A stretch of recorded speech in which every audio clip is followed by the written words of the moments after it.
Hello, everyone, and welcome to Let's Talk Homeschool. Today, I have another new friend, Alicia Hutchison with Living Well, and we're going to get to know her today. Alicia, I really appreciate the brief moment we had to chat even before we hit record today. But catch up the listeners. Who are you? Where do you live? Tell us a little bit of your life profile. Sure. Well, thanks for having me, Rachel. My name is Alicia Hutchinson. We've been homeschooling for about 17 years. I have four children, two of which have graduated our homeschool, which still just sounds crazy coming out of my mouth, but Yep. it's the truth. So now I have two boys and two girls. So I just have the girl. It's an all girls school now, and so we have I have an 11th grader at the moment and a sixth grader at the moment. So I'm hanging on for dear life on that little one because it's just so precious to me, and it goes so fast. But Mhm. we started homeschooling back in like 2008, and our oldest had gone to a private kindergarten, but it would just none of it felt right to me. Mhm. Everything just felt off. The school was great. I had no complaints about the school whatsoever, but there was just I it was the Holy Spirit for sure, but at the time it just felt like this nagging, just gut feeling that it just felt off to send Mhm. him away. In At the time we were living in South Dakota, and I was, getting him out of bed, and it was still dark and it was freezing cold, and sending my little 5-year-old out into the world, Mm. it just didn't feel right. And so we Yeah. decided to try homeschooling for 1 year, and that was a while ago now. And we have homeschooled now in South Dakota, North Carolina, and now we're in Minnesota. So that's a Wow. brief little homeschooling story in a nutshell there. Yeah, you know what especially jumps out to me about that, Alicia, is that you had this nagging feeling Mhm. and you dared to respond to it. I think that that's a beautiful thing. Yeah. Well, it was a process, right? I mean, as Hmm. as we are as humans, we don't always obey right away. We don't always kind of catch on to what God, I think, is doing in our Sure. lives. It takes us a while to catch up. Um, but and also my husband he had a lot of questions. We didn't Mm. Homeschooling was not popular at the time. We didn't know very many people that were doing it at all. And so it did feel very foreign to both of Yeah. us, but I Yeah. kind of had this gut feeling, and it took him a little bit longer to get on board, but I knew we had to be in it together, and it Hmm. wasn't just, my decision. And so, uh, we kind of decided to just give it a go for a year. Yeah. Our third child was a baby at the time, and so that was Okay. kind of his main concern. Like, is this too Mm. much? This seems like a lot to take on. And he's right. Homeschooling is Yeah. is a big commitment. Hmm. Um, but it's also a huge gain as well. So, um, yeah, it just, we take a little bit of time sometimes Hmm. to actually act on those promptings. But when we Hmm. do, of course, we're like, oh, hello, this was this was the answer. Like, this was the right Yeah. thing to do. Yeah. And again, it's just so beautiful to hear you say the grace that you walked in through that process, that you sensed this prompting and your husband had questions and you just sort of took it one day at a time, one year at a time, and allowed the will of the Father to just, unfold, as what I'm hearing you say. And it Mhm. sounds like you're about to have a third graduate in just a very short period of time. I mean, wow.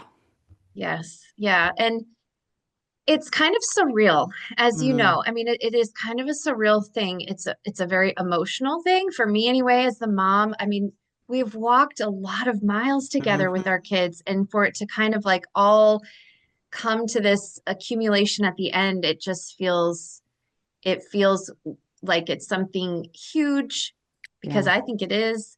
I think it's something to celebrate. Hmm. It's something to really, I think, pause and Hmm. reflect on and be super grateful for, because it is such a great gift. Hmm. And then it reminds me too to not take it for granted, really, because Hmm. it does go so fast. And so it's, So true.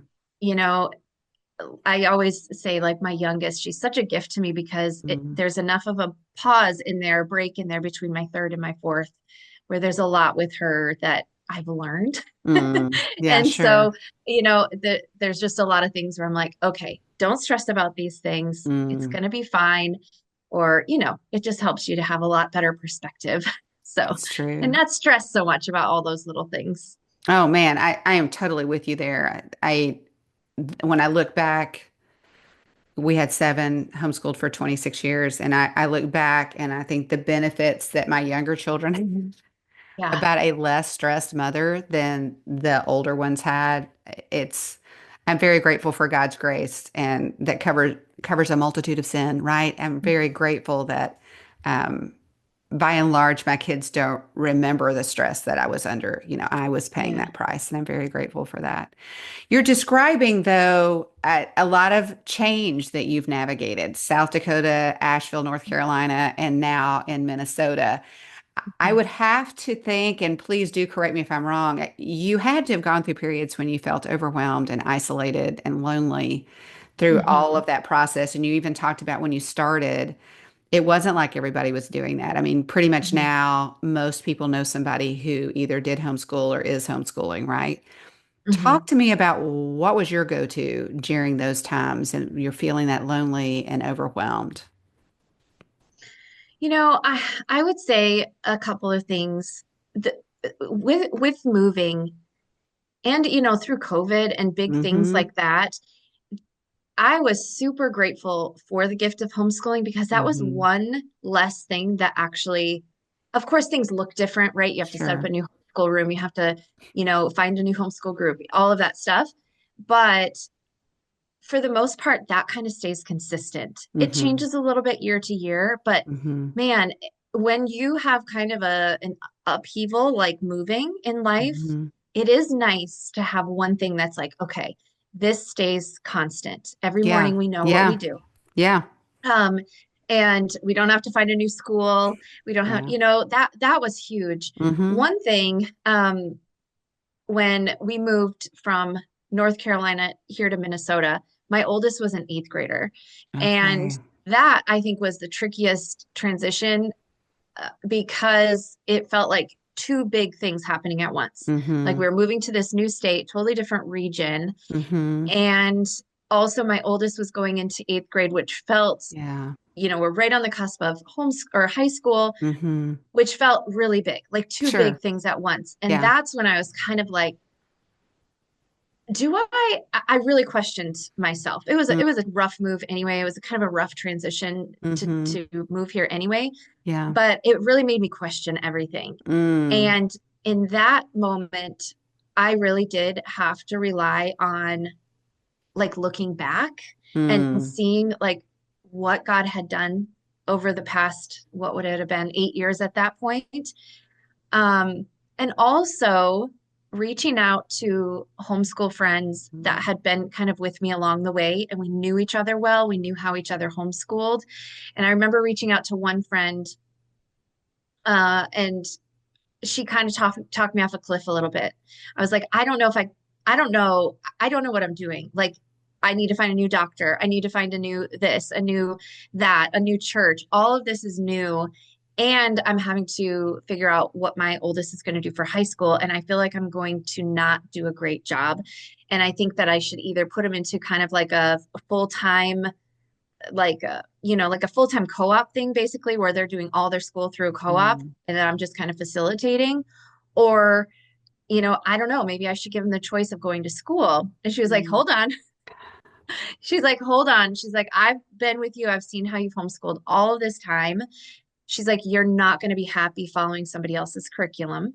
Mm. That's just that's just kind of how I'm wired. I like to Mm-hmm. piecemeal stuff together. Sure. Why I love Apologia, because it's kind of its own thing. You can pick and Mm-hmm. choose what you want to do. Mm-hmm. Um, I like to pick my own books, all of that stuff. Mm-hmm. And she's like, just do the next thing. You don't have to think Ah, I about love 4 years. that. You Yeah. don't have to think about 4 years. Just think about the next, the next semester of Sure. school, Yeah. then the next semester. You don't have to have it all figured out. And it was such good advice. Mm-hmm. I think I would have done something stupid. That was Oh, not, wow. Yeah. in, our family's culture of how we really homeschool and how we actually Mm-hmm. do life. I think I would have made a mistake. So I would say having good mentors, and this friend Mm-hmm. specifically is a few years older than me. Her kids are Sure. a few years older than me. Mm-hmm. That to me is invaluable to Mm-hmm. have those friends in your life that are going to be honest Yeah. and Yeah. not just coddle and go along Mm-hmm. with what your, whatever your current beef of the week is, right? And just Yeah.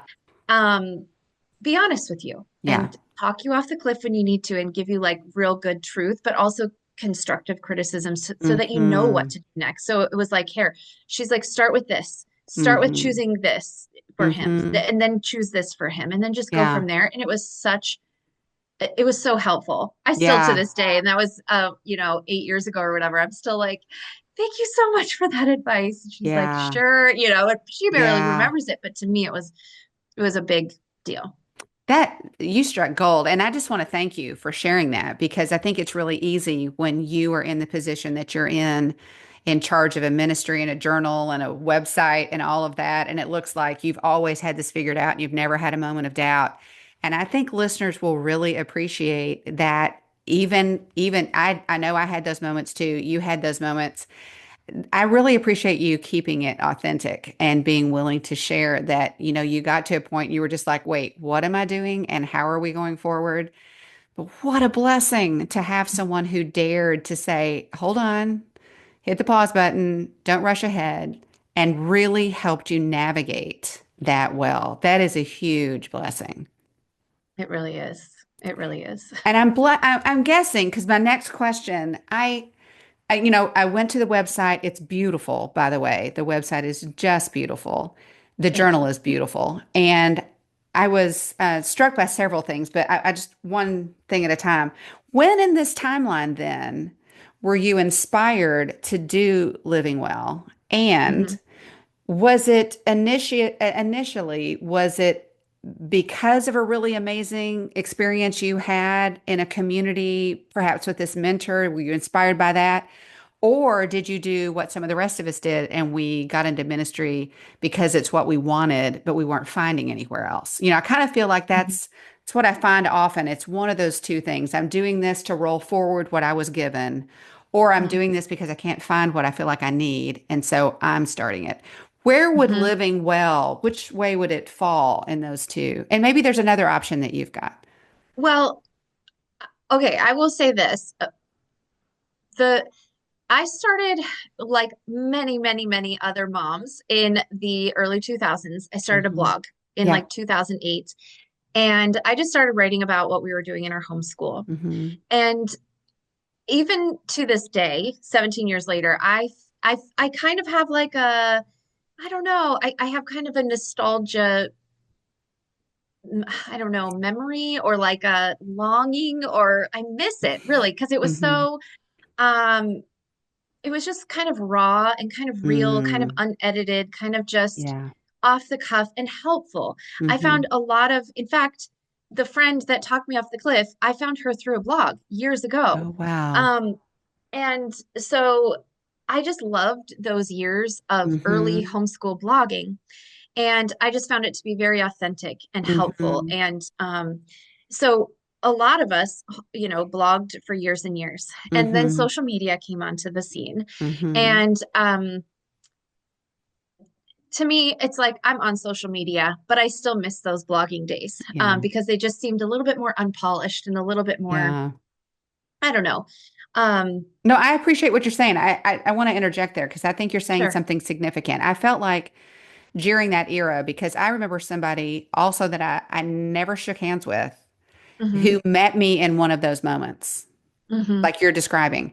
Yeah. And it was a blog connection. Like I read one of her blog posts and I emailed her in the midst of, red eyes with tears and snotty, I'm a hot mess. What am I doing kind of thing. And she was kind enough to respond to me. And I felt like that was an era where the blogosphere was truly, I found the post to be, like you're saying, authentic and genuine and remarkably helpful, like meeting me right where I was. Whereas social media today sometimes I think has this distraction element that I Hmm. didn't feel like the blogs had in a weird way. And we don't have to chase that any further, but I just want you to know I do understand what you're saying. Those were that was a very unique time. Yeah. And I guess I miss the days where, of course, blogs are on the internet, but I guess I miss the days where you can look at something beautiful and you can sit down and be inspired Hmm. without Wi-Fi, Yeah, yeah, I get without that. sitting there and scrolling with your phone. Hmm. And so we started the blog. I started the blog years ago. And from there, it kind of morphed into I was not finding a lesson planner that really fit Okay. with the way I planned. So I created a lesson planner and then one that was Hmm. downloadable that people could purchase off my website. Sure. So that was the first like kind of monetization that I did from Hmm. there. And then in about 2016, I decided to kind of grow it a little bit and start a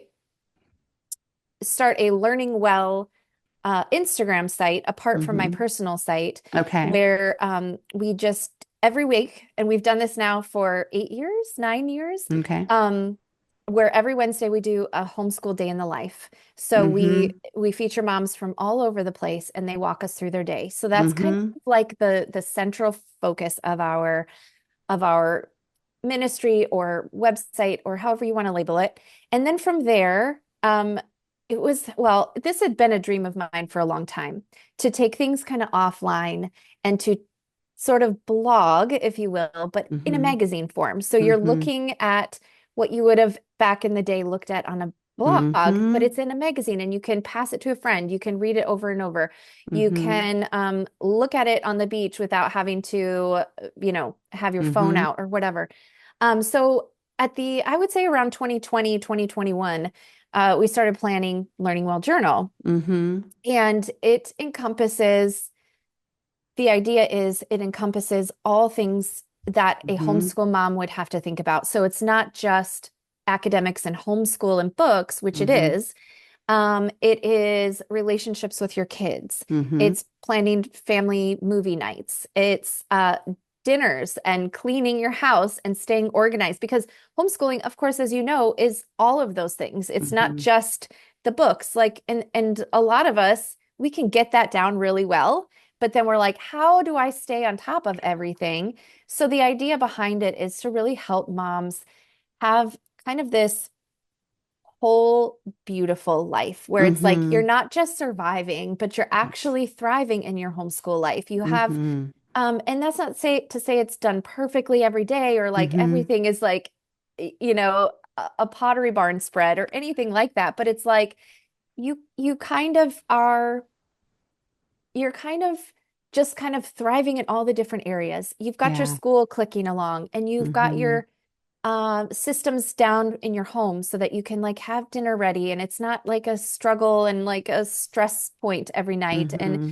the idea is just to help moms thrive in their homeschool life in all the different areas.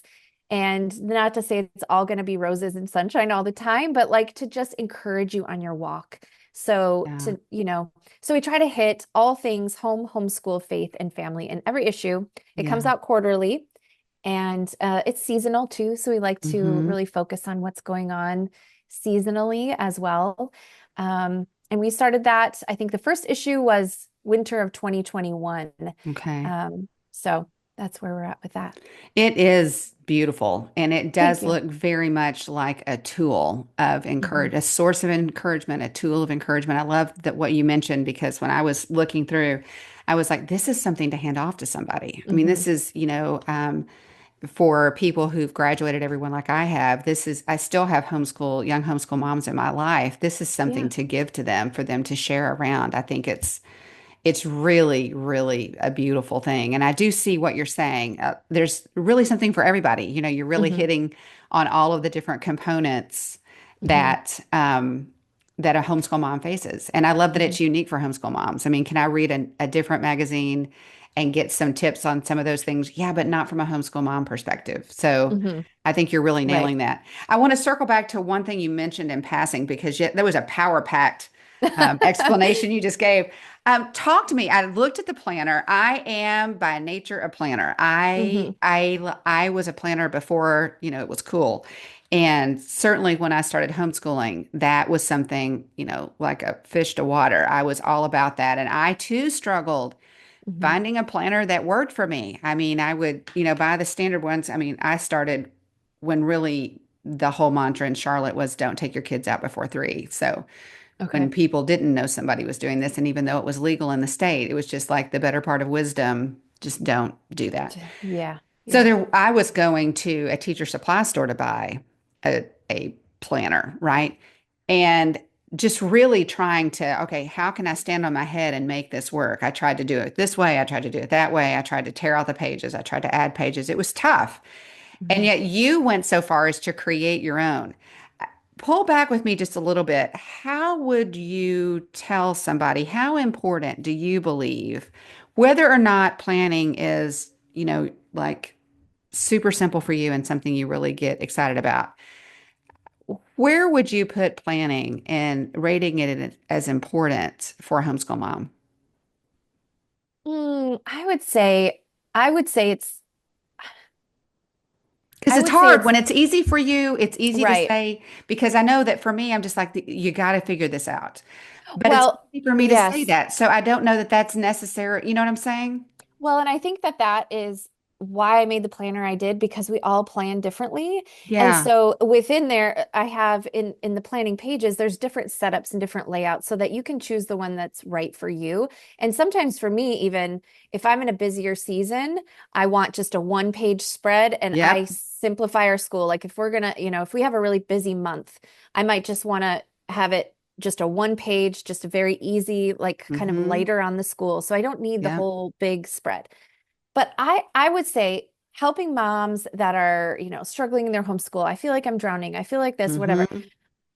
I will say a lot of it does come down to like what are your systems? What are Mm-hmm. your routines? And are you kind Yeah. of like, I don't think you have to be, I mean, I'm kind of probably the type A like you, where it's like I'm fine planning. I love making a plan. I'm Mm-hmm. good making a whole month plan or Mm-hmm. even the whole semester or whatever. I don't think you have to plan into the nitty gritty like that necessarily because we're not all wired like that. Right.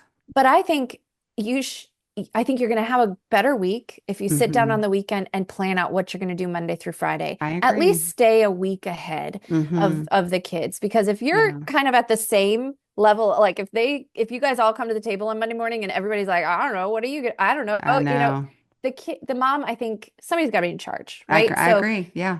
So if I think even if you're not like a type A planner, if that doesn't come naturally to you, just Mm-hmm. try to sit down on the weekend and sketch out, okay, I Monday, agree. this is what I need to get done. Mm-hmm. Tuesday, Thursday, whatever.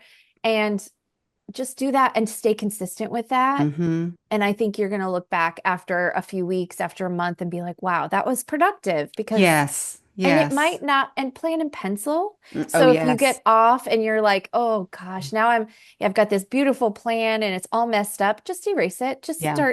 Just keep going. Yeah. It's No, I okay. totally agree. And I love the way you've set yours up because again, and I'm going to talk about this in a minute in a different way, but again, you're showing people that there is a wide diversity of ways that you can do this.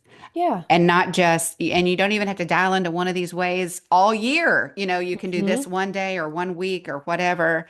Because I do really believe that the whole planning, I really do think there's a lot of peace of mind Yes. and a lot of overwhelm that can be turned down when you just have your head sort of cleared and what you're aiming at this week or today. Yes. And I think you have the opportunity to build in security for your children. So they kind A of hundred know, oh, okay, percent. this is what we're doing today. We had things that we did every day of the week. We had meals that we had certain days of the week. I mean, I was Hmm. just trying to simplify, simplify, simplify. But, it gives kids security to be able to predict.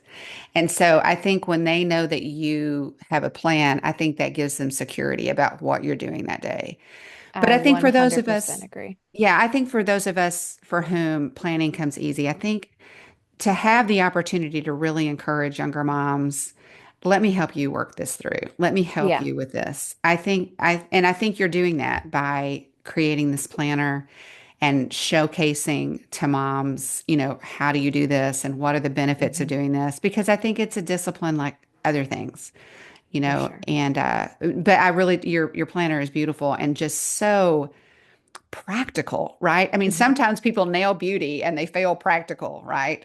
Okay, I'm Um, so glad you brought that up because that is my goal. Like, I want Good. things to be beautiful, but at the Yes. same time, I don't want it to just be fluff. So, Yes. what I put out in the world, that's, you know, I'm cool with like just looking at something beautiful, but Yeah. how is this going to help me in my day to day, especially if I'm Mm-hmm. paying money for it and, I Exactly. have a problem that needs solving. Mm-hmm. So, that's the goal. So, I'm glad that that resonated because that's the goal.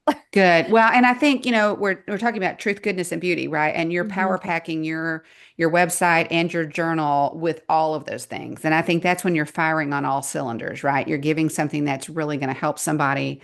You're not distracting with beauty. You're actually Mhm. undergirding your message with beauty. I mean, I really think that's when you've really got something solid. And that's what I'm seeing and what you've got here. Mhm. Um, I want to move now to the other thing that you also mentioned, which is my most favorite thing that I discovered in your journal and on your website. I love this a homeschool day in the life Mhm. of. That it might be my new favorite thing. And the reason why is um, so many times people think that homeschool can only look one way and can Mhm. only be done one way ever forevermore. And once you've Mhm. decided, put a big full stop at it, and we're kind of stuck in this parentheses that we chose.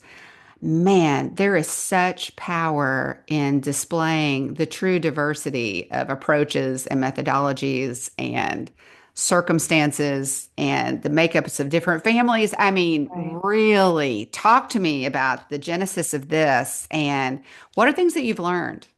Well, it really was honestly kind of maybe a selfish thing at the beginning. I was like, I get so much out of seeing how other people homeschool. And Mm-hmm. even when we started this, I think it was 2015, 2016, somewhere in there, Okay. we started our Instagram for Learning Well. And we were like, okay, every Wednesday, let's ask other people to come and just share Yeah. in the feed. And I don't know if stories were a thing at that point, but we just had, just walk us through the day. Mm-hmm. And it doesn't mean the goal isn't to compare and then feel bad, like, No. oh, I don't do that. Yeah. The goal is to get ideas from other Mm-hmm. people and be encouraged in the areas where you're like, okay, like that is something that I really need to work on. And that seems like a really simple way to remedy this problem that I'm having. Mm-hmm. So the idea is to just see what other people are doing, get great ideas, implement them where you can or if you want to, and cheer each other on. I mean, we're not all doing this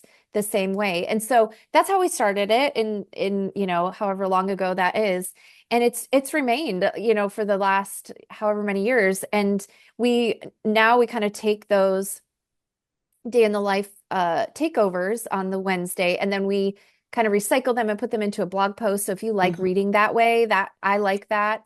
And I love to see how different we all Mm-hmm. are. Like Yeah. it's such a beautiful thing, I think. Like I love Yeah. scrolling through and seeing like, oh, this looks so much like Lydia. Oh, this Ah, looks so yeah. much like Nikki. Like, because some of these people I know personally, it's like, Sure. okay, this is so Annie, right? Like, Right. and it's Right. like, it's so cool to see how different and similar we Mm-hmm. are. Um, and so that's a really cool thing. But then you can also glean so much from each other Yeah. and find new people that kind of like back to those blogging days where we were kind of like the encouraging each other in that way. Now it's kind of moved over to social media a little bit where I think people start following each other and then can reach out and ask Mm-hmm. each other questions, find new people that they could kind of connect with in that way. Sure. And Yeah.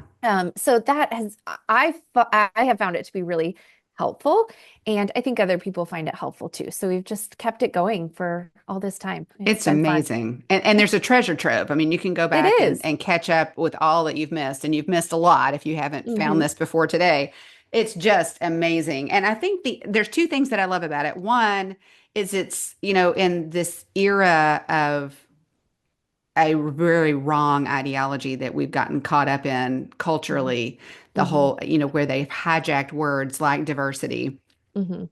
This is sanctified diversity. This is Yeah, diversity as it should be. This right. is share, not compare. This is what God is doing in our homeschool. Look what God has done. These are our kids. This is our unique circumstance.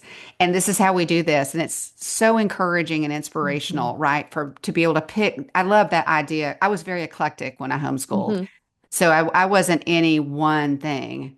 And it's a party for somebody like me, right? Because I've got all these new things that I can pick and choose from. Hmm. But the other thing that I think it really highlights is instead of a scarcity mentality, right? Hmm. An abundant mentality.